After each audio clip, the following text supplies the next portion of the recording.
ఎడారిలో జలధారలు. రచన doctor K Job Sudarshan. ఆత్మఫలమేదనగా గలతీ 5:22. తెలుసుగా, ఆత్మతో నిండి ఉండడం అంటే ఆత్మఫలం ఆ వ్యక్తిలో కనిపించడం. ఆత్మ వరాలు వేరు, ఆత్మఫలం వేరు. యేసు ప్రభుపై నమ్మకం ఉంచిన ప్రతి వ్యక్తిలోనూ ఏ భేదం లేకుండా పరిశుద్ధాత్ముడు నివసిస్తాడు. ఆత్మ విత్తనం పడితే చాలు, దానికి సంబంధించిన ఫలం ఉంటుంది. ఆత్మ ఒక వ్యక్తిలో ఉన్నాడనడానికి రుజువు అతనిలో ఆత్మఫలం కనిపించడమే. ఫలం అంటే పండు. పౌలు ఈ సాదృశ్యం ఉపయోగించాడు కదా. పండు ముందు పిందెగా ఉంటుంది, క్రమేణా పండి పండుగా మారుతుంది. మారు మనసు పొందిన ప్రతి వ్యక్తిలోనూ ఆత్మఫలం ఉంటుంది. ఈ ఆత్మఫలంలో నవరసాలు అంటే 9 రుచులు: ప్రేమ, ఆనందం, శాంతి, సహనం, దయ, మంచితనం, విశ్వసనీయత, సాత్వికం, ఇంద్రియ నిగ్రహం ఉన్నాయి. పండు ఒకటే, రుచులు 9. ఒక్క ఫలం ఉంటే చాలు, ఆ వ్యక్తిలో ఈ 9 గుణాలు ఉంటాయి. పరిపూర్ణంగా 9 ఉండకపోవచ్చు. ఫలం పరిపక్వం కావాలి కదా. ఆత్మఫలం వేరు, ఆత్మ వరాలు వేరు. వరాలు అంటే సామర్థ్యాలు. కొరింథీ మొదటి పత్రిక 12:4-11 వరకు. ప్రభువును నమ్ముకున్న ప్రతి వారికి ఆయన కొన్ని సామర్థ్యాలు ఇస్తాడు. అన్నీ అందరికీ ఉండకపోవచ్చు. అందుకే ఒకనికి మరి ఒకనికి అని రాసి ఉంటుంది.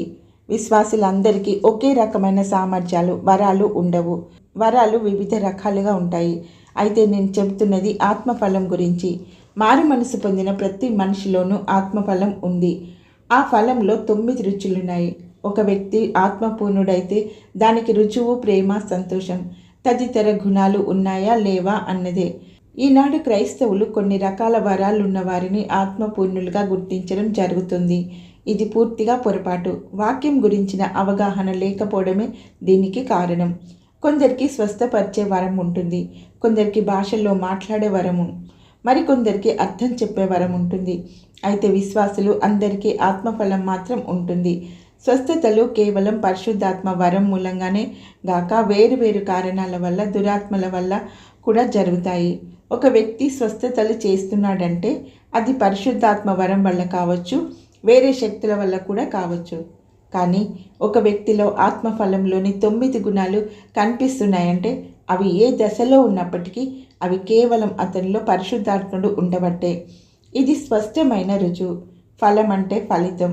ఒక వ్యక్తిలో ఆత్మ ఉన్నాడంటే దానికి ఫలితం ఈ 9 లక్షణాలు. ఆలోచించండి. కావున సహోదరులారా, మనము దేవుని కొరకు ఫలము ఆశించినట్లు. రోమా 7:4. ఎల్లలేరుగని ప్రేమ, ఎనలేని ఆనందం, మనసు నిండిన శాంతి, మేలైన సహనం, మనోజ్ఞమైన దయ, ముంచెత్తే మంచితనం, వెలకట్టలేని విశ్వసనీయత, ఇలలో ఆశా నిగ్రహం. ఈ 9 ఫలాల రుచులు.